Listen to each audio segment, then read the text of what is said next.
Bonjour à tous et à toutes. Bienvenue dans cette seconde partie de l'entretien avec Jade Nardi. On reprend au moment où Jade venait de nous expliquer sa thèse. Bonne écoute. Merci pour tous ces exemples qui, une fois de plus, rajoutent de l'eau à mon moulin quand je dis que les maths sont partout et très utiles, qui ne sont pas juste beaux. C'est clair. Ok, et donc alors, si on délaisse quelques instants la science et qu'on revient à des aspects humains, d'autant plus pour toi, dont on a vu que c'est quelque chose de très important, comment est-ce que tu as vécu ta période en thèse ? Parce que c'est un vrai parcours initiatique, hein, la thèse. Ouais, très bien. Après, donc, j'avais ce prof qui était mon directeur de thèse. Il n'a pas voulu faire ça seul. Et il a fait ça avec un collègue. Et donc, j'avais ces deux guélurons avec moi qui étaient D'ailleurs, j'en profite parce que j'ai oublié de les citer. Donc, tu as fait ta thèse à l'Université Toulouse 3, Paul Sabatier. Oui. Et donc, sous la direction de Marc Perret et Emmanuel Allouin. Et le titre, quand même, c'était « Quelques retombées de la géométrie des surfaces toriques sur un corps fini, sur l'arithmétique et la théorie de l'information ». Donc, c'est bien, je l'ai dit après que tu l'as expliqué. Donc, maintenant, on comprend un peu quelques mots-clés. Mais pardon, donc j'avais oublié de les citer. Je te laisse reprendre. Non, mais tu as raison. Et donc, du coup, voilà. Donc, c'était ce cours avec Emmanuel, donc qui a dit, allez, viens, on fait ça avec Marc. Et ils sont collègues depuis des années. Ils partagent leur bureau depuis des années. Ils se connaissent très bien. C'est deux alter ego. Ils sont très différents, donc c'est très très bien. Et mais après, par rapport à l'environnement à Toulouse, en fait, j'étais assez solitaire par rapport aux autres doctorants, mais ça ne me dérangeait pas parce qu'en fait, encore une fois, j'étais très spécialisée dans un truc plus théorie de l'information, application. Ça intéressait pas beaucoup les gens. J'étais responsable par exemple du séminaire étudiant et à chaque fois que je faisais un exposé, c'est mais qu'est-ce que c'est un code correcteur ? Et j'avais jamais le temps d'expliquer les vrais trucs que je faisais dans ma vie.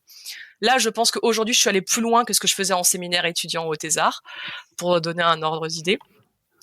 Et mais par contre, vraiment, et l'ANR, c'était une chance de fou. C'était le Thésard avec qui j'ai fait ça, je l'ai rencontré dans cet ANR, et il était en thèse à l'INRIA-Saclay, justement, Île-de-France. Et c'était un très bon collègue aujourd'hui. Quand je disais qu'en fait, je collabore avec des gens de Paris 8 au début, c'est lui. On est restés très collègues. On a appris à travailler ensemble quand on était thésard. Et maintenant qu'on est en poste, on a toujours envie de travailler ensemble. Ah, c'est chouette. Ok. Donc tu as l'air d'avoir très bien vécu cette période. Une question qui m'intéresse, que je pose souvent, c'est est-ce que tu te sentais déjà chercheuse ? Je pense pas, non. Et en fait, là maintenant, j'encadre depuis septembre un doctorant avec quelqu'un d'autre. Et en fait, d'être de l'autre côté de la barrière, on comprend que c'est très différent. Y a vraiment ce côté chercher des questions pour quelqu'un, je trouve. Avec tout ce que ça implique, parce que c'est une sacrée responsabilité de chercher une question. On est bien d'accord. Parce que t'as pas envie de l'envoyer dans un truc où clairement il va se retrouver dans un cul-de-sac assez vite. Après, t'as pas non plus envie de lui donner des questions triviales. Donc, c'est vraiment très difficile comme exercice. Ouais, exactement. Et donc, j'avais quand même encore l'impression d'être dans cette résolution de problème que j'aime bien au final, parce que c'est comme ça que je continue à apprécier ma recherche. Mais il y a vraiment ce truc de « Tiens, ça, c'est une question marrante, tu peux y réfléchir ?» Et voilà. Et alors, à quel moment tu penses que tu as commencé à te sentir chercheuse ? C'est une question difficile. Je sais pas si c'est déjà le cas. Non, si, en fait, quand j'ai commencé à travailler avec des gens qui étaient pas permanents, et ça m'est arrivé justement avec ce thésard. Je pense que c'est vraiment la première fois qu'on a travaillé à deux avec pas de permanents avec nous. Donc quand je dis permanent pour les gens qui nous écoutent, c'est vraiment des gens en poste, avec qui plus d'expérience, qui sont maîtres ou maîtresses. Voilà. Exactement. Nous, en fait, on fait de la recherche depuis 2 ou 3 ans maximum, et on commence à se poser de nos propres questions. Parce que typiquement, en fait, pourquoi cette personne m'a approché ? Donc, petit thésard en 3e année, lui, moi, j'étais en 2e année. Je fais cet exposé pendant nos rencontres annuelles de l'ANR. Lui, vraiment un informaticien, mais curieux de tout. Je fais des dessins horribles au tableau, et là, il me fait « Mais attends, il n'y a pas plein de droites sur ta surface, là ? T'as déjà entendu parler de protocole de récupération de données ?» Et là, il commence à me raconter. Donc, c'était une surface torique, d'où le titre de ma thèse. Et j'expliquerai pas ce qu'est une surface torique. Mais voilà, c'était juste pour dire, il est là le rapport choucroute entre les deux. Et voilà. Et donc, en fait, il est arrivé comme ça avec son truc qui l'intéressait. On a commencé à travailler tous les deux là-dessus. Et on était vraiment sur un pied d'égalité. Et on a passé un temps fou à s'expliquer des trucs, en fait. C'est-à-dire que j'avais un point de vue ultra géométrique, ultra matheux. Les trucs qu'il m'expliquait, j'y comprenais rien. C'était vraiment du chinois et réciproquement, quoi. Enfin, lui, il disait, mais il y a des trucs qui ont l'air intéressants, mais je comprends pas ce que tu me dis. Et en fait, on a passé des mois à apprendre l'un et l'autre notre langage. Oui, donc je comprends, en fait. C'est le moment où tu as été de pair à pair, vraiment. Ouais, c'est ça, exactement. Réaliser. Ouais, c'est intéressant comme moment de réalisation. Ok, et donc alors tu l'as un peu évoqué, maintenant j'arrive à comprendre pourquoi après ta thèse, tu es allé en post-doctorat dans l'équipe INRIA Grasse sur le plateau de Saclay. Probablement les connexions avec l'ANR. Exactement. Ça, c'était quand même vachement pratique parce que, évidemment, je suis arrivée en fin de thèse, embarras du choix. Je me suis dit, qu'est-ce que je fais de ma vie? Oh, il va falloir faire un post-doctorat, qu'est-ce que je vais faire? Et puis j'ai un peu joué la montre, j'avais pas envie de candidater pour des post-doctorats. Donc, j'ai quand même eu de la chance avec cette ANR. J'avais des gens à l'INRIA qui m'ont dit, viens, on a des sous, tu fais un dossier et on devrait pouvoir te recruter. Ok. Donc, j'ai passé 2 ans chez eux et c'était super. Ok, et ça a quand même coïncidé, j'imagine, avec une période où tu as commencé à passer des concours, les candidatures pour obtenir des postes permanents. Alors c'est pareil, ça, d'une personne à l'autre, c'est pas toujours le même ressenti, parce que les années de postdoc, il faut avancer son postdoc, il faut des fois finir des choses de sa thèse, il faut écrire des dossiers pour candidater, etc., etc. Comment est-ce que toi, tu as vécu cette période-là en termes de rapport aux candidatures? C'était fatigant. Tu avais candidaté à quoi? Donc à des postes de maîtresse de conférence, CNRS, INRIA, tu avais candidaté à quoi? Alors, la première année, j'ai fait que maîtresse de conférence. Okay. Déjà parce que le calendrier est un peu plus tard, en fait, pour maître de conférence. Faut être honnête, j'ai un peu traîné aussi. Je me suis dit, j'ai 2 ans de postdoc. Et en fait, le CNRS me semblait absolument inaccessible. Pour moi, c'était les gens... les gens brillants, quoi, qui allaient au CNRS. Et donc, je me suis dit, je tente maîtresse de conférence. J'ai été auditionnée 3 fois, j'ai été classée 3e les 3 fois. Donc, c'est pas mauvais, mais c'est pas suffisant. Malédiction de 3e. Et du coup, l'année suivante, je me suis dit, OK, je vais faire CNRS et INRIA cette fois-ci. Et j'ai vachement retravaillé mes dossiers. Pour le CNRS, je l'ai vraiment retravaillé. C'est pas du tout le même format. Donc, j'ai totalement retravaillé mon dossier.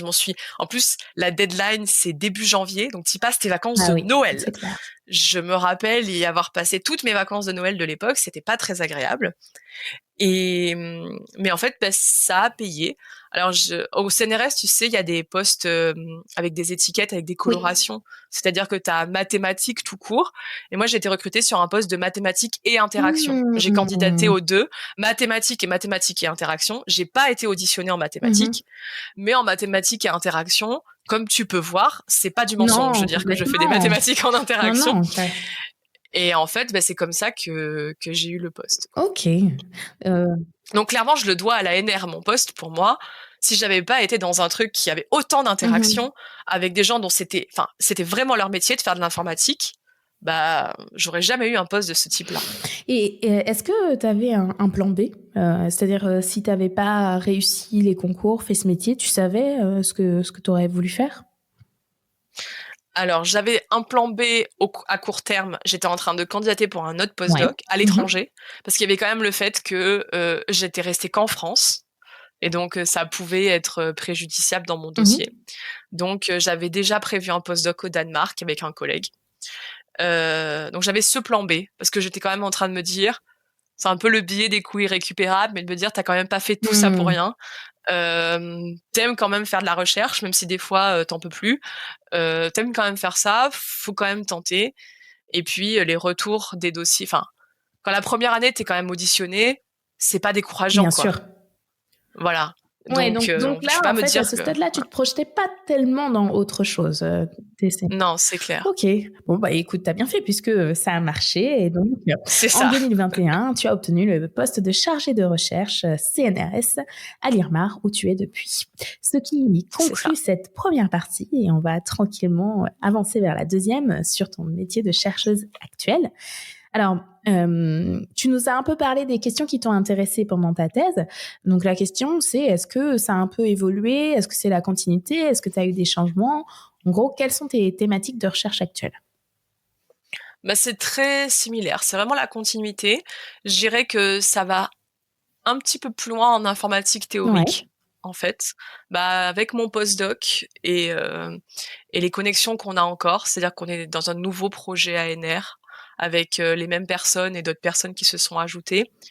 Mais voilà, je discute souvent avec des gens qui sont chargés de recherche ou directeurs de recherche chez Grace, justement, à l'INRIA Saclay.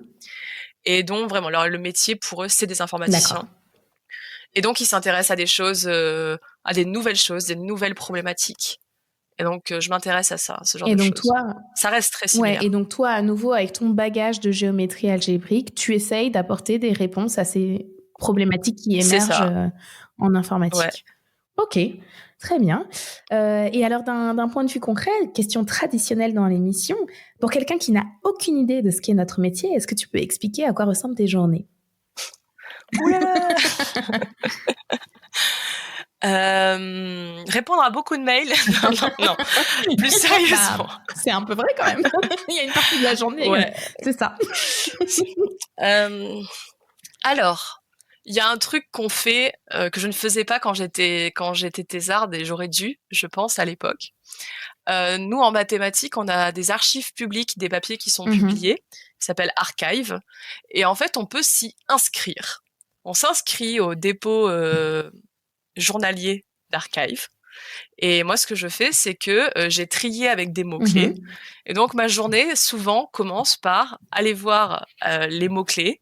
Qu'est-ce qui est tombé aujourd'hui? Quel papier a été soumis dans la thématique qui m'intéresse? Wow. Et donc, comme ça, j'ai 5 ou 10 papiers, tu vois, qui me tombent par jour. Donc déjà, ça m'occupe 5-10 minutes en lisant mon café le matin. S'il y a un truc intéressant, je le sauvegarde pour une vie ultérieure en me disant faudrait que je lise ça a l'air intéressant. Et voilà, et après, en fait, c'est rythmé par mes rendez-vous avec les collègues, en fait. Donc là, par exemple, j'ai une collaboration avec des chercheurs turcs. Je les vois toutes les semaines. Je me dis, on se voit, je sais pas moi, le mardi matin. Bah, le lundi, j'essaye de dédier ma journée à avancer sur nos problèmes, quoi. Donc je dirais qu'il y a un peu un côté comme à l'école, quoi. J'ai maths le mardi matin, je fais mes devoirs le lundi, quoi. Mais oui, c'est un des avantages des collaborations. C'est que du coup, on est obligé de trouver du temps dans son emploi du temps pour avancer des choses puisqu'on a rendez-vous avec la personne. C'est ça, et qu'on se sent obligé d'avancer pour pas avoir l'air d'être celui qui fait rien. Exactement. Ok. Et donc, dans toutes ces différentes activités qui occupent tes journées, quelle est la partie que tu dirais où tu prends le plus de plaisir? Et moi, c'est discuter avec les gens, dans tous les cas. Franchement, lire des papiers et tout, ça me saoule, faut être honnête. Ouais. Après, voilà, la review de papier, vraiment, donc le fait de relire des papiers pour des journaux, parce que ça occupe aussi une partie de notre travail. C'est on nous envoie des papiers, il faut décider si ils sont souhaitables à publier ou pas. Ça, je le fais parce que voilà, il faut lire en détail. Mais lire en détail un papier, surtout d'informatique théorique, et essayer de le traduire dans notre langage, faire ça toute seule, je trouve pas ça intéressant du tout. J'ai vraiment du mal. En fait, voilà, travailler toute seule, globalement, ne m'a jamais intéressée. Ouais. Donc ce côté du chercheur ermite qui parle à personne et qui lit son Grothendieck, voilà, c'est pas du tout. C'est pas la vision et ni la vision ni la pratique que tu as du métier. Non, c'est clair. Je comprends, c'est pareil pour moi. Et du coup, c'est cette image que j'essaye de véhiculer au lieu de celle que les gens imaginent et qui, pour moi, ne correspond pas à la réalité. Non, c'est Et sûr. donc, ce que tu aimes le moins, est-ce que tu dirais que c'est ce que tu viens de dire, le fait de travailler seul, ou il y a d'autres choses que tu aimes encore moins? Moi, je dirais que rédiger des dossiers pour, essayer d'avoir de l'argent, sachant que ça nous occupe un temps de fou. C'est-à-dire que tu veux prendre un étudiant en thèse, OK? Pour septembre prochain. Tu es en octobre. Tu dois le prendre en stage avant. Tu fais un dossier de 5 pages où il faut justifier de son stage à quel point il va révolutionner le monde pour que l'université puisse te filer les 400 € par mois parce qu'un stagiaire, ça doit être payé. Donc ça, tu es censé écrire 5 pages. T'as pas le choix. Pour une bourse de thèse, c'est pareil. Il faut que tu écrives 5 pages. Le financement, il tombe pas tout seul. Il faut l'envoyer à l'université, à la région, à machin. Tous les formulaires sont différents. On perd un temps de fou avec ça. Ok. Et alors, pour donner un peu une image aux gens, j'aime bien que les gens arrivent à visualiser quand ils s'imaginent un petit peu les mathématiciens, mathématiciennes dans leur pratique. Toi, particulièrement, est-ce que tu travailles plutôt au papier, à l'ordinateur, au tableau dans quelle position tu es quand tu travailles? Un peu de tout. En fait, j'aime beaucoup écrire au tableau. Vraiment le tableau à la craie, le cliché des matheux, ça fait beaucoup rire même les matheux applis ou des scientifiques qui font pas de maths. Ça, les biologistes, le concept de tableau à craie, ça leur échappe totalement. Hem Donc c'est vraiment le cliché. La dernière fois, je montrais une photo d'une conférence à laquelle j'ai assisté. C'est les grands tableaux qui vont jusqu'à 6 mètres au mur et où tout est écrit à la craie avec des symboles incompréhensibles pour le commun des mortels. Donc ouais, ça ressemble quand même vachement à ça. On n'est pas trop dans la caricature quand on dit ça. Moi, j'utilise beaucoup tablette et ordinateur. Le papier pour moi est exclusivement pour du brouillon. Le tableau aussi. En fait, dès que je commence à vouloir faire un truc au propre, j'utilise la tech Hmm. et j'en fais un truc vraiment propre du Ah premier oui, coup. tu tapes beaucoup directement. Ouais, C'est ouais. marrant ça. Moi, je pense que j'ai quand même besoin d'une étape sur le papier. J'ai l'impression que pour réfléchir, il faut que j'ai le stylo dans les mains et que j'écrive, quoi. Ça passe un peu par là. Ah ouais. Moi, j'ai vraiment tendance à faire c'est surtout pour des calculs un peu relous, tu vois. Je fais au papier. Je suis très mauvaise en calcul. Et donc, je fais au papier. J'ai une bonne mémoire, par contre. Je jette le papier. Je me Hmm. rappelle du résultat.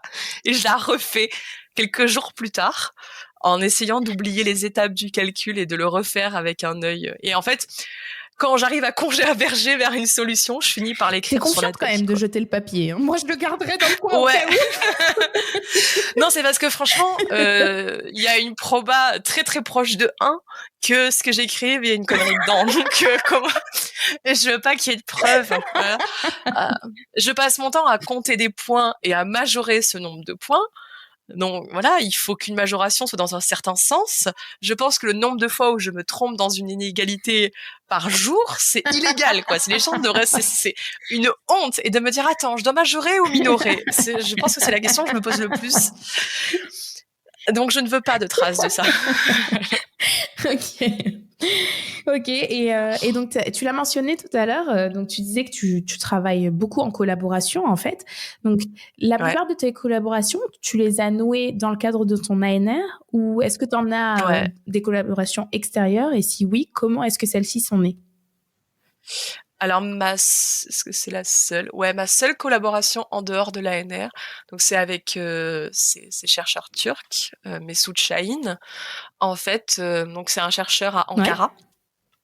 Et en fait, l'été 2021, je dirais, je suis allée encadrer un groupe de recherche dans une école d'été en Turquie via le Sympa. Je sais pas si tu Ah connais. oui. Est-ce que tu peux nous en dire un mot pour les auditeurs et auditrices? Ouais, alors je sais pas, quel type d'organisation c'est, à quel point c'est relié au CNRS ou si c'est une association. Bref, c'est une Ouais. structure, je sais pas ce que c'est comme structure, qui en fait, a pour but de développer les mathématiques dans les pays en développement. Je mets tous les guillemets du monde en développement.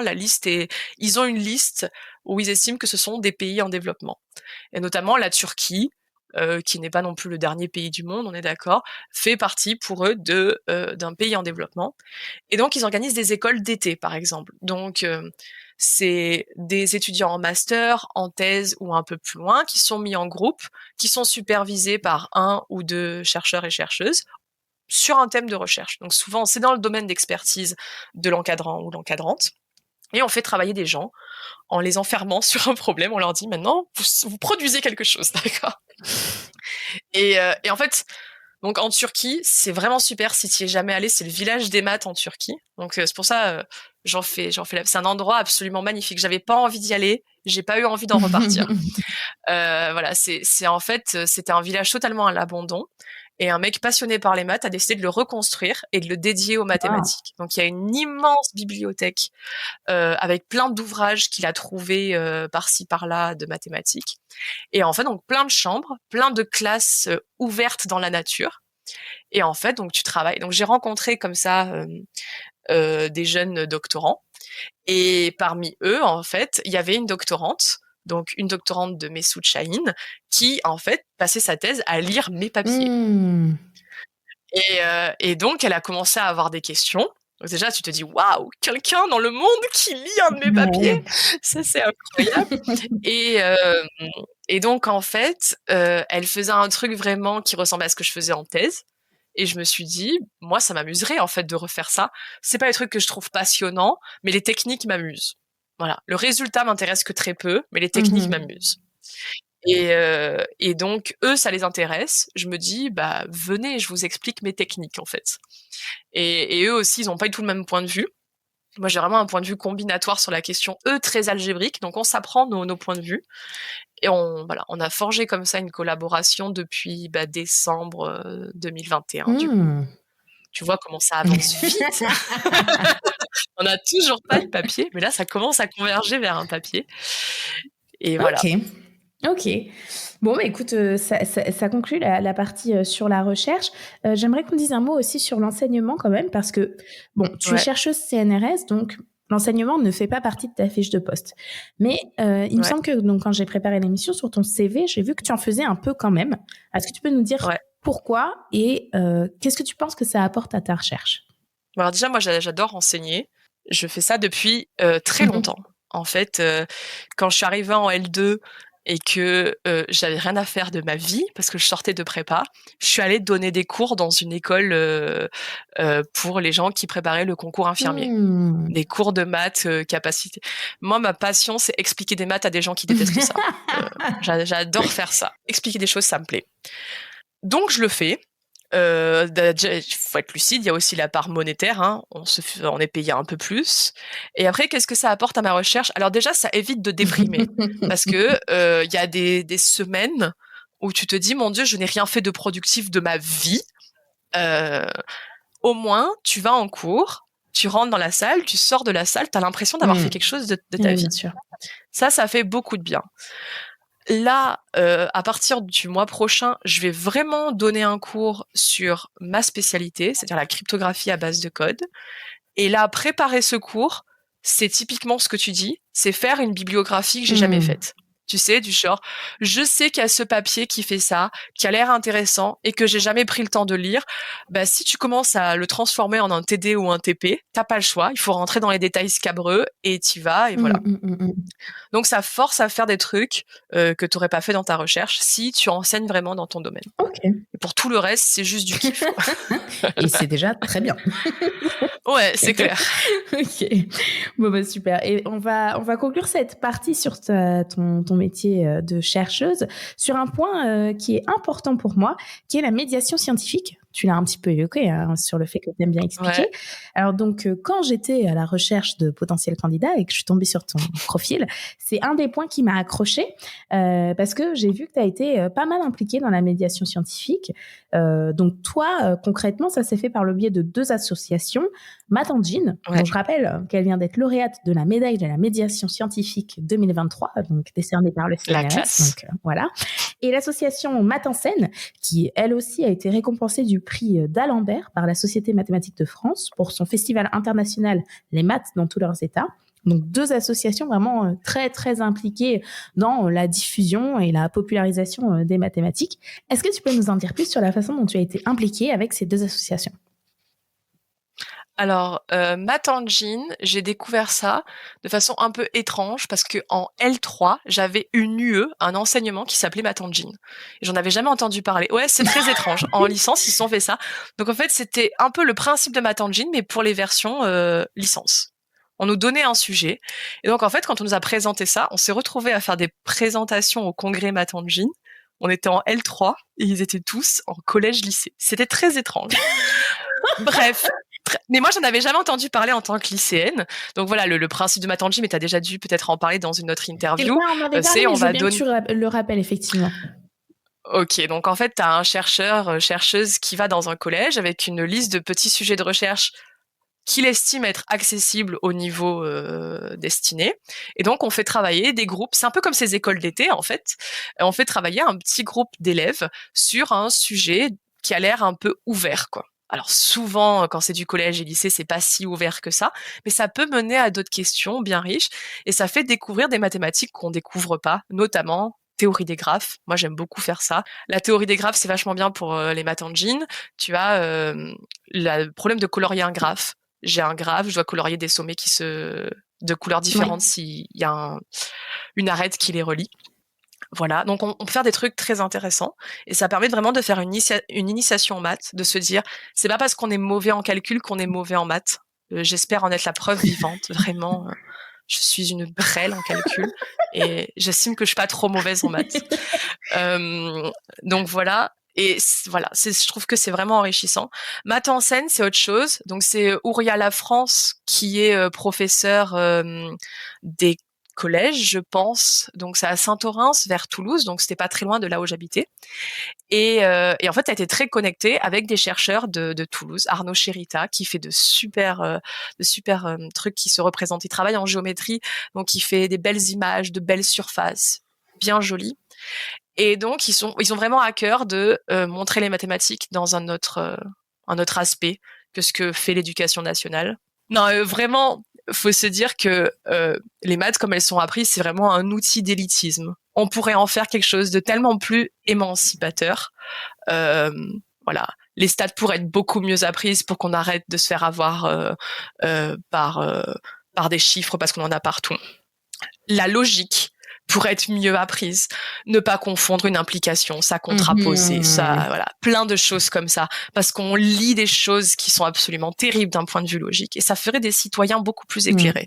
Maths en scène, voilà, c'est vraiment le but de faire des maths dans des établissements scolaires et montrer que ce n'est pas que additionner, soustraire, être bon en calcul et faire de la géométrie. C'est montrer que les maths sont partout. Donc forcément, ça va te parler. Donc j'ai fait partie d'un festival des maths dans tous leurs états. C'est 3 jours non-stop, tu as une activité et donc tu as les scolaires pendant 2 jours, donc des classes complètes de 30 gamins qui te passent et qu'il faut tenir avec une activité. Et après, c'est le grand public qui vient et tu fais l'activité de façon un petit peu plus détendue. Tu vois, donc voilà, tu imagines une activité. Liée à ta recherche ou non, tu peux faire. Ouais, au code correcteur, en fait. C'est la découverte des codes correcteurs. Et donc, en fait, c'est vraiment facile à expliquer. C'est un jeu l'idée m'a été donnée par Julien Lavozelle, le fameux doctorant avec qui j'ai travaillé pendant ma thèse. Il m'a dit, bah voilà, tu fais un petit jeu de menteur. Donc, vous êtes 2. Et il y en a un, il doit choisir une carte parmi 4. Il y a 2 bons hommes, soit ils sourient tous les 2, soit ils sont tristes, soit il y en a un qui est content et l'autre qui est triste. Donc t'as 4 possibilités, tu vois. Et la personne en face, elle doit deviner quelle carte tu as choisi. Ok. Mais elle ne peut te poser que des questions fermées. Toi, tu réponds que par oui et par non, et t'as le droit de mentir une fois. Juste une fois. Juste une fois. T'as le droit. Ça veut pas dire que tu vas le faire. Question. Est-ce qu'il y a une suite de questions que peut faire la personne en face, de questions fermées, qui peut lui garantir toujours de trouver la carte que tu as choisie. Wow. Et en combien de questions minimum? Donc on est vraiment sur le fait de j'ai 2 bits d'information, 0, 0 par exemple, il sourit pas, je dis que être triste c'est 0 et être content c'est 1. Donc j'ai 2 bits d'information à envoyer. Quelle est la redondance que je dois ajouter si mon canal il fait une erreur? Parce que le mensonge simule l'erreur. Et donc, et ça marche super bien. Et c'est très, très drôle parce que pour l'avoir testé avec plein de gens, tu dis pas que c'est des maths. Tu fais ça avec des enfants, ça marche super bien. Les parents accompagnent leur enfant de 7 ans. Ils voient que c'est un truc de maths. Ils sont tétanisés. C'est une catastrophe. Ils jouent contre leur enfant leur met la pâtée. Parce que tu dis à un enfant qu'il a le droit de mentir, tu peux pas le rendre plus heureux que ça. Et ça marche super bien. Et donc après, tu enchaînes, tu proposes d'autres activités. Et donc tu fais sentir le concept de code correcteur. Et là, ils comprennent. Ils disent, il y a une information, on l'a rallongée. Et là, tu enchaînes et tu dis, mais vous pensez que l'information, ça se fait comment? Donc tu enchaînes en connectant dans la vraie vie. Ils ressortent de là en sachant ce qu'est un code correcteur, contrairement à 90% de la population. Moi, y compris jusqu'à avant notre intervention. C'est ça. Mais tu vois, voilà, là, tu vois bien que, voilà, on se dit, et la réponse, c'est 5. Tu peux le faire en 5 questions. Et c'est le minimum que tu puisses faire. Ok, il te faut au moins 5 questions pour t'assurer d'avoir la réponse. Ouais. Et tu peux trouver 5 questions, toujours les mêmes, qui te donnent, si tu analyses les réponses, tu peux toujours trouver quelle est la carte. Tu peux poser n'importe quoi. Alors par exemple, tu peux demander s'il a menti. On est vraiment sur que des questions fermées. Et après, tu trouves une suite de questions, genre est-ce qu'ils sont tous les deux contents? Toi, tu pourrais faire toutes les cartes. Est-ce qu'ils sont tous les deux contents? Est-ce qu'ils sont tous les deux tristes? Est-ce que le premier est content, le deuxième est triste? Est-ce que tu peux toutes les faire? Et si tu le refais plusieurs fois, comme il a le droit de mentir qu'une seule fois, au bout d'un moment, d'accord, je comprends, tu vas y arriver, tu vois. Mais il y a des trucs malins à faire. Et 5 suffit. C'est pour les auditeurs et les auditrices.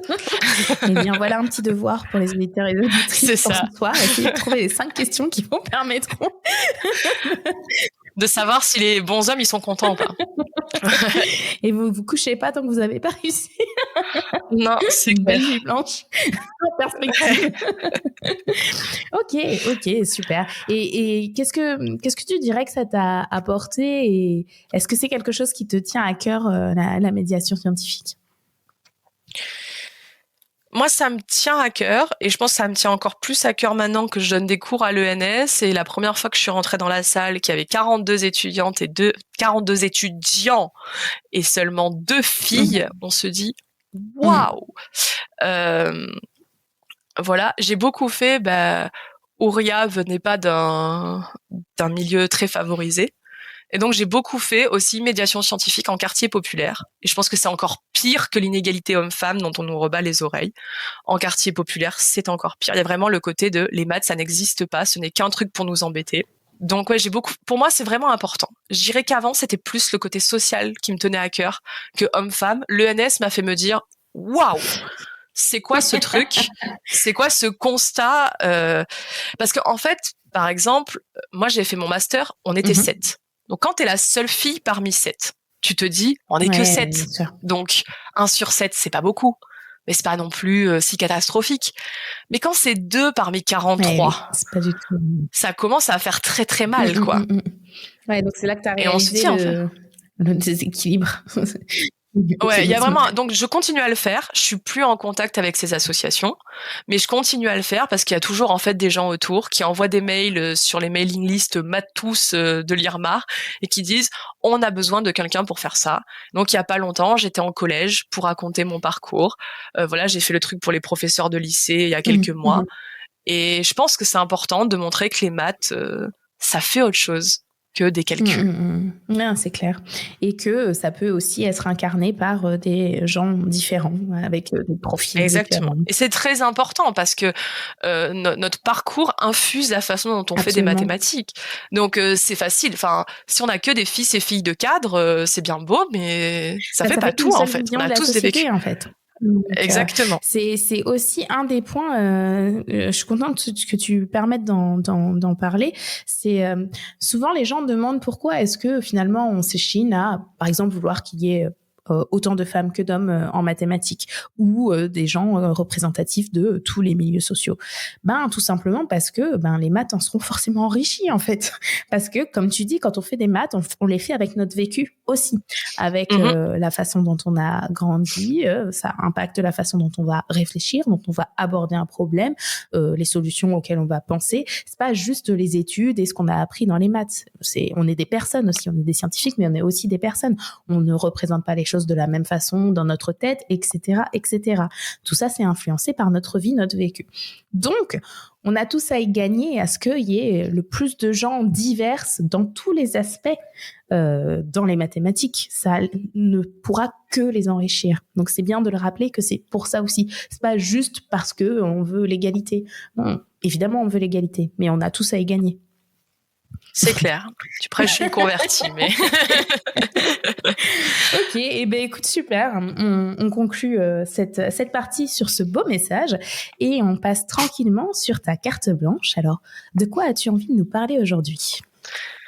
Alors, c'était difficile pour moi de choisir un thème de carte blanche, parce que peut-être que tu as compris en parlant, mais me donner 10 minutes pour parler de ce que je veux, j'ai choisi de parler un peu d'un truc qu'on considère comme un fléau, c'est écouter des choses qu'on ne comprend pas dans notre quotidien. Est-ce que c'est complètement inutile ou est-ce que c'est absolument indispensable ?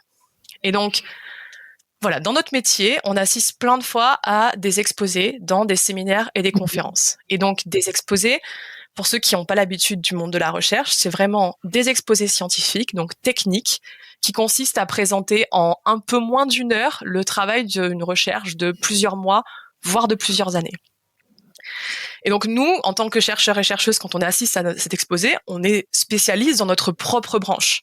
Donc il y a des résultats classiques et fondamentaux du domaine de l'exposé qu'on est en train de regarder qui peuvent nous être totalement inconnus. Et donc il arrive, ou du moins il m'arrive au moins, d'être souvent totalement perdu dans les 10 premières minutes d'un exposé. Et sur 1 heure, c'est long d'être perdu pendant 10 minutes. Et donc, il faut se mettre au bout de 10 minutes ou juste pendant 10 minutes ? Au bout de 10 minutes. Non, ouais, t'as raison. Au bout de 10 minutes. C'est ça le problème. Mais en fait, quand tu prépares un exposé, quand t'es à la place de celui qui fait l'exposé, bah, tu choisis en quelque sorte ce que j'appelle le ticket d'entrée de l'exposé. Ce que t'estimes être le niveau de connaissance nécessaire pour pouvoir te suivre. Et en plus, comme on est des matheux, souvent, on va tout redéfinir. On va dire, bah, voilà, je vais vous parler de variété. Une variété, c'est ça. Mais en fait, si t'es nouveau dans le domaine, ce bombardement de définitions, en fait, il est là que pour poser des notations. Ça te permettra pas d'assimiler toutes les choses dont on a besoin pour l'exposer. Donc en fait, au bout de 10 minutes, t'es totalement largué. Et donc, quand j'ai préparé cette carte blanche, bah, tu m'as signalé qu'il y avait la carte blanche d'Hugo Duminil-Copin. Du coup, je suis allée l'écouter avec attention. Et il parlait de la façon dont les exposés qu'il faisait au grand public avaient influencé sa façon de faire des exposés à ses pairs. Et donc, il donnait plein de conseils pour donner un bon exposé, conseils que je partage complètement en toute humilité. Et en fait, on pourrait faire preuve d'une grande mauvaise foi qui me caractérise et prétendre que si on est un peu perdu dans les exposés, c'est parce qu'en fait, les gens, ils font pas d'efforts, quoi. Les orateurs et oratrices, quand ils font des exposés de maths, ils s'en fichent d'être compris ou pas. Ils font juste un exposé et ils auraient dû écouter cette bonne carte blanche et ils ont qu'à s'entraîner à faire de meilleurs exposés. Mais en fait, même quand la personne fait tous les efforts du monde, qu'elle cherche à impliquer l'audience et tout, des fois, c'est tellement hors de portée de ce qu'on fait dans notre vie que c'est pas possible, quoi. Même les prérequis semblent hors de portée. Et donc, c'est pour ça qu'aujourd'hui, j'aimerais discuter du comportement qu'on peut avoir face à ces moments où on a l'impression d'être la seule personne dans la pièce à ne pas comprendre ce qui se passe. J'aime bien les appeler les grands moments de science-fiction. Et donc, voilà, est-ce que écouter quelque chose attentivement, vraiment, qu'on ne comprend pas, ou presque pas, est-ce que c'est totalement inutile ou est-ce que c'est absolument indispensable ? Et donc, pour préparer cette carte blanche, j'ai discuté avec des gens autour de moi et la réaction a été la même. Ah ben ça, c'est clair que c'est notre quotidien. Donc déjà, ça me rassure, c'est pas que moi qui comprends rien. Et en fait, il y a ce premier gros problème qui est dans notre vie à tous, c'est qu'on court après le temps. Donc, une solution, c'est d'aller à l'exposé avec son PC portable. On écoute les 5-10 premières minutes. On voit, on trempe les orteils dans l'eau. On voit si on va réussir à comprendre. Et si ça marche pas, si on se dit ok, j'y arrive pas, ben on cède à la pression des mails, on fait les tâches administratives, machin, et tant pis. Voilà, on n'aura pas profité du temps de l'exposé, mais on n'aura pas totalement l'impression d'avoir perdu notre temps.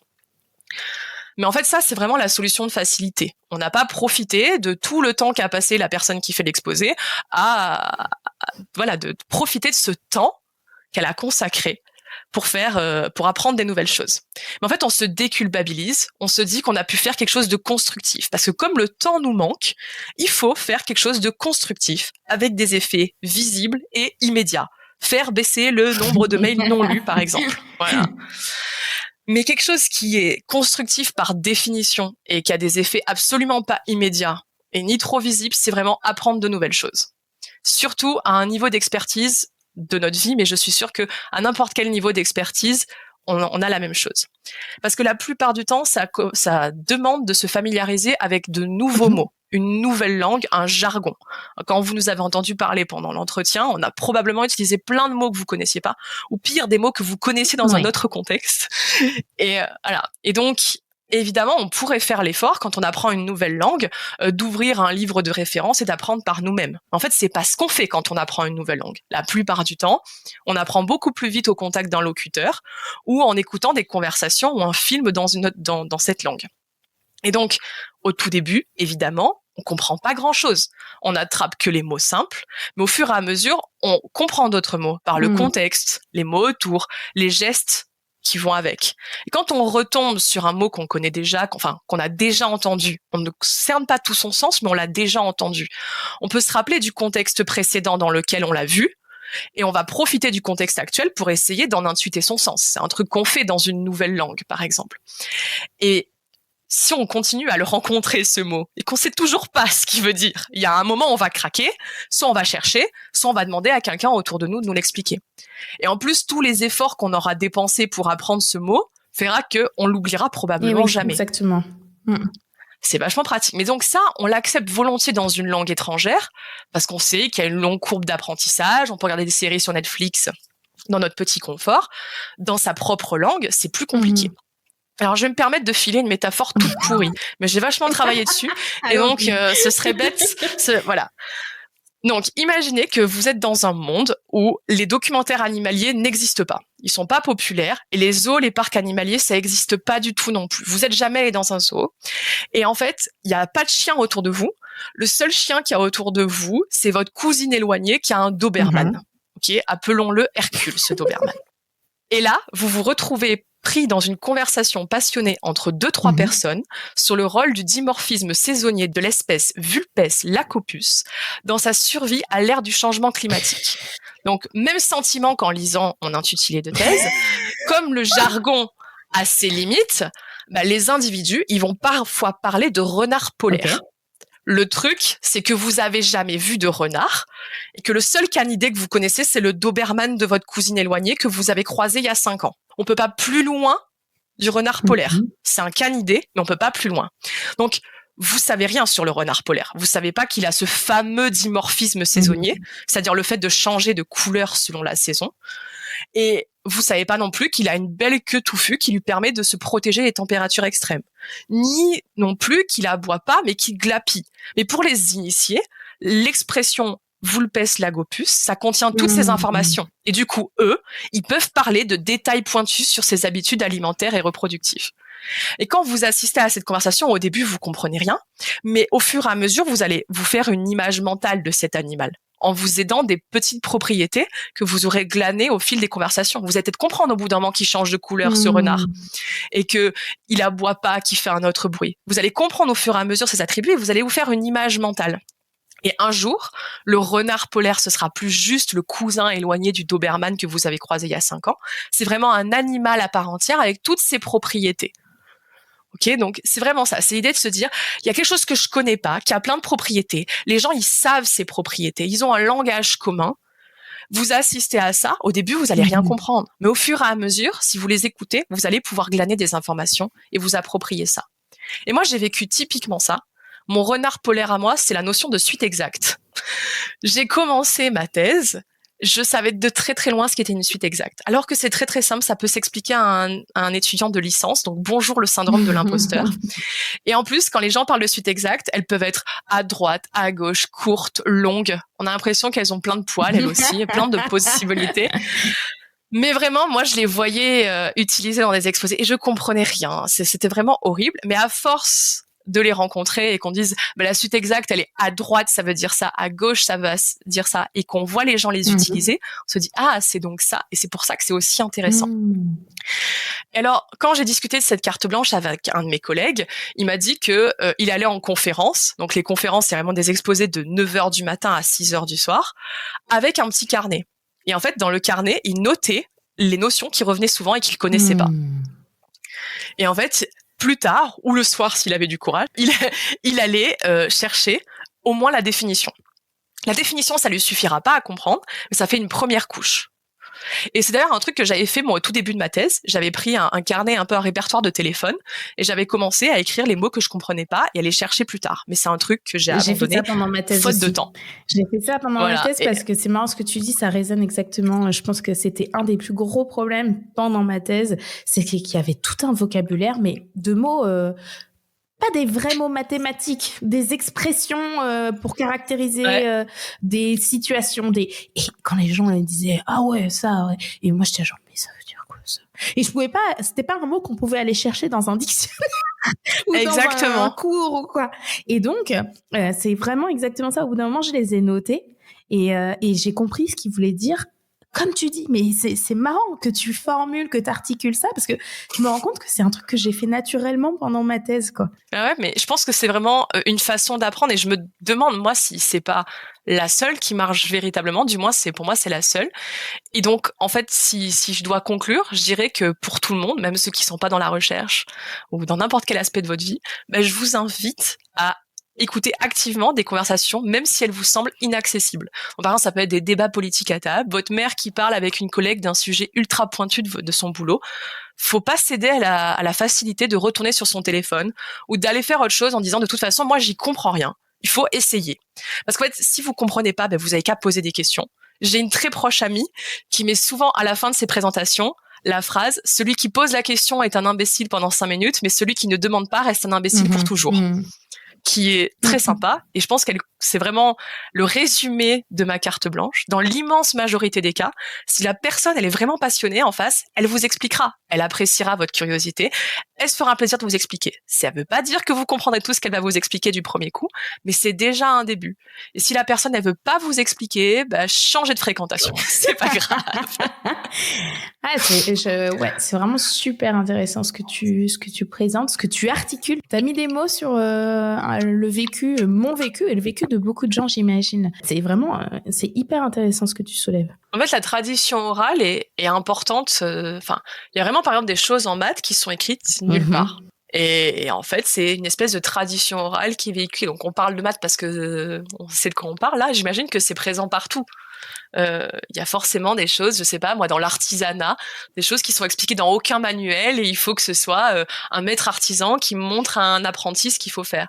Mais c'est un peu pareil même en mathématiques en fait. Ouais, mais alors c'est marrant que tu dises ça parce que je suis pas sûre que tout le monde serait d'accord avec ça. Il y a des gens qui diraient mais non, tout peut être défini quelque part, etc. Mais en fait c'est pas juste des concepts. C'est plus que ça. Ouais, je pense. C'est pas juste évidemment que tu peux définir des choses, mais ça les rend pas sensibles, quoi. Ouais. Ok, super. Et écoute, merci beaucoup. Super intéressant. Hein. Tu m'ouvres des pistes de réflexion et de relecture de ma propre expérience. Donc, carte blanche très intéressante. Merci beaucoup. Écoute, on va tranquillement arriver vers la fin de l'émission. Et donc, comme toujours, on finit avec les recommandations, un peu de nourriture culturelle pour les auditeurs et auditrices. Alors, est-ce que tu as quelque chose à leur recommander? Et oui, je suis tombée dessus il y a vraiment pas longtemps et j'ai beaucoup apprécié. C'est la chaîne de Angelo Matello. Donc c'est un youtubeur qui fait des vidéos sur les mathématiques. Alors je suis tombée sur une vidéo avec un titre très putaclic.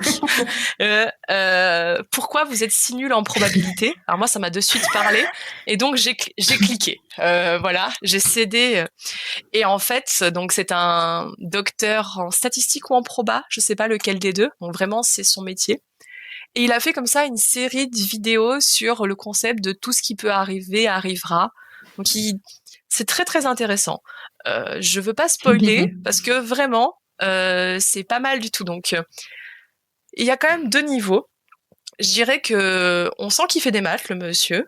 Donc, il y a un moment, il va vraiment faire une démo. Il s'aventure à faire une démo dans sa vidéo sur le théorème du singe savant. Il va vraiment faire une vraie démonstration avec la théorie des jeux et tout. Mais c'est compréhensible. Je l'ai testé sur les gens autour de moi, sur ma famille, parce que j'ai trouvé ça tellement bien que j'ai montré ça à ma petite sœur qui n'est pas très bercée maths et à mes parents aussi. Donc, ça marche vraiment sur des gens qui font pas de mathématiques. Et c'est vraiment bien. Ok. Eh ben, comme toujours, je mettrai le lien dans la description de l'épisode. Merci beaucoup. Je connaissais pas du tout, donc c'est bien une référence de plus. Je pense qu'il a pas beaucoup d'abonnés en plus, donc autant faire monter ça. Exactement. C'est vraiment bien. Bon, ben super. Eh ben, une chose de plus à aller regarder. Merci beaucoup. Eh bien, quant à moi, je vous recommande la BD L'incroyable histoire des sciences aux éditions Les Arêtes BD, qui, comme son nom l'indique, donc s'intéresse à l'histoire et de 4 sciences particulières qui sont les mathématiques, la physique, la chimie et l'astronomie. Et donc le principe de la BD est le suivant. Elle met en scène Cédric Villani, le mathématicien français qui a remporté la médaille Fields en 2010, accompagné de Marie Curie, qui, j'aime bien le rappeler souvent, est la seule personne à avoir obtenu 2 prix Nobel dans 2 disciplines différentes. Donc dans son cas, physique et chimie, il y a personne d'autre, ni homme ni femme, qui a réussi à faire cette prouesse. Et donc, on suit donc ces 2 personnages qui se baladent à travers le monde et les époques pour aller discuter donc avec les grands et grandes scientifiques qui ont marqué leur discipline. Et donc, ces scientifiques partagent des anecdotes amusantes, ils vulgarisent leurs découvertes, leurs inventions, ils racontent leur vie de scientifique à leur époque, etc., etc. Et donc, dans la partie mathématique, on rencontre par exemple la mathématicienne Hypatie, qui se situe autour du IVe siècle, je crois, et qui était une brillante femme scientifique à la tête d'une grande école à Alexandrie à l'époque. Et donc, on lui doit, par exemple, des commentaires sur les travaux de ses prédécesseurs à l'époque. On croise également, par exemple, Al-Khwarizmi, autour du 8e siècle, lui. Et donc, Al-Khwarizmi, son empreinte, elle peut se mesurer aux 2 grands mots qu'on lui doit. Par exemple, c'est le titre d'un de ses ouvrages dans lequel il s'attache à montrer ce qui est le plus facile et le plus utile en arithmétique, qui donnera le mot algèbre. C'est à la suite de cet ouvrage-là qu'on dérive le mot algèbre. Et puis le mot algorithme, tout simplement, ça vient de son nom, qui avait été traduit par algorithmie par les latins. On y croise aussi les membres de la famille Bernoulli, qui est un clan de savants à qui les mathématiques doivent beaucoup, etc., etc. Donc c'est que quelques exemples parmi les nombreux scientifiques qu'on croise. Donc le livre n'est pas exhaustif, évidemment c'est difficile de l'être quand on s'attaque à un sujet de ce type, mais il est tout de même extrêmement riche en personnages, en informations, etc. Mais en fait, c'est délivré sur un ton très léger, humoristique, donc ça reste très intéressant et agréable à lire. Et donc le livre, comment il est construit, il est séparé en 4 chapitres, un pour chacune des disciplines. Et donc on a le plaisir des fois de retrouver des personnages qu'on avait croisés dans un autre chapitre, dans un nouveau, puisque à l'époque, c'est peut-être un peu moins maintenant, mais à l'époque, on était rarement enfermé dans une discipline. En fait, souvent, on était scientifique avec un grand mot, et on s'attaquait à plusieurs domaines. Et donc, par exemple, il y a l'exemple de Newton, qui est dans la partie maths et physique, etc., etc. Donc bref, c'est facile à lire. C'est passionnant, vous apprendrez plein de choses, donc je ne peux que vous la recommander. Je rappelle le titre, L'incroyable histoire des sciences aux éditions Les Arènes BD. Ça a l'air très bien. Alors, je l'ai reçu à Noël. C'est mon cadeau que j'ai reçu à Noël. Et je l'ai dévoré. C'est vraiment très chouette. Les dessins sont agréables parce que je suis très sensible aussi à la façon dont les BD sont dessinés. Et c'est vraiment chouette. C'est un beau cadeau à offrir à des gens qui aient un background scientifique ou pas d'ailleurs. Donc n'hésitez pas à y aller. Je mettrai les références dans la description de l'épisode. Donc, notre conversation touche à sa fin. Et donc, comme d'habitude, j'aime toujours finir avec la même question, qui est maintenant devenue la question signature du podcast. Qu'est-ce que tu souhaites accomplir ? J'avoue que, donc avec cette même amie qui cite Confucius à la fin de ses exposés, on travaille très fort sur notre syndrome de l'imposteur, quoi. Je pense que c'est vraiment le truc qui nous occupe tous et toutes. Et voilà, vraiment, on se dit, on est arrivé là, mais il y a plein de facteurs qui ne sont pas juste dus à notre réussite. Et puis en fait, en même temps, qu'est-ce qu'on fait ? qu'est-ce qu'on en a à faire de tout ce qu'on fait avec le monde qui brûle et compagnie. Est-ce que vraiment faire de la géométrie algébrique sur des corps finis, ça intéresse des gens? Donc, je me dis que si je dois accomplir quelque chose à court terme, c'est réussir à faire baisser mon syndrome de l'imposteur. J'ai pas dit à l'annihiler, attention, parce que ça, je pense que c'est mort. Mais le faire baisser, et je pense, j'espère, qu'en ayant pris un doctorant, j'aurai un peu plus cette impression d'arrêter d'être celle qu'on encadre, parce qu'au final, je suis quand même assez jeune, et voilà, le nombre de fois où on m'a prise pour une thésarde au lieu de me prendre pour quelqu'un en poste, ça pourrait être flatteur quand on est une femme, quand on a passé des mois à écrire des dossiers pour des concours, il y a un moment, ça tape un peu sur le système. Voilà. Voilà, donc, faire baisser un peu son syndrome de l'imposteur, j'avoue que ce serait un accomplissement assez incroyable pour 2024. Ça s'améliore avec le temps, mais il y a des jours où c'est quand même très très fort. Où on se dit, ce que je fais, j'y comprends pas grand-chose aussi, des fois. Et voilà, il y a quand même une pression de la société pour faire quelque chose d'utile. J'en parlais un peu dans ma carte blanche. Et ça renforce aussi ce syndrome de l'imposteur. Donc voilà, c'est un accomplissement qui serait assez incroyable. Écoute, c'est tout ce que je te souhaite alors. Merci beaucoup Jade pour ce moment, c'était vraiment super d'apprendre à te connaître. Merci à toi, c'est très sympa l'invitation. C'était un plaisir de discuter pendant tout ce temps aussi. Merci. Et voilà qui conclut notre conversation avec Jade. J'ai vraiment appris plein de choses et j'espère que vous aussi. J'aime beaucoup le fait que, comme on l'a vu dans de nombreux parcours maintenant, les mathématiques qu'elle fait aujourd'hui sont le fruit du hasard. Elle s'est lancée dans ce domaine en misant sur une personne plus que sur une matière. Et elle a finalement atterri pile là où elle devait être. Ou du moins, à un endroit où elle se sent bien. J'aime bien insister sur ce genre d'anecdote pour rappeler que on fait des sciences parce qu'on aime les sciences, évidemment, mais que tout ça reste aussi, ou peut-être même avant tout, une aventure humaine. Et ça, il s'agirait de ne pas l'oublier. Je vous remercie pour votre écoute et d'être resté jusqu'au bout. Si ce n'est pas encore fait, n'hésitez pas à aller vous abonner à ma chaîne YouTube, Tête à Tête Chercheuse, et à laisser 5 étoiles sur Apple Podcasts ou Spotify.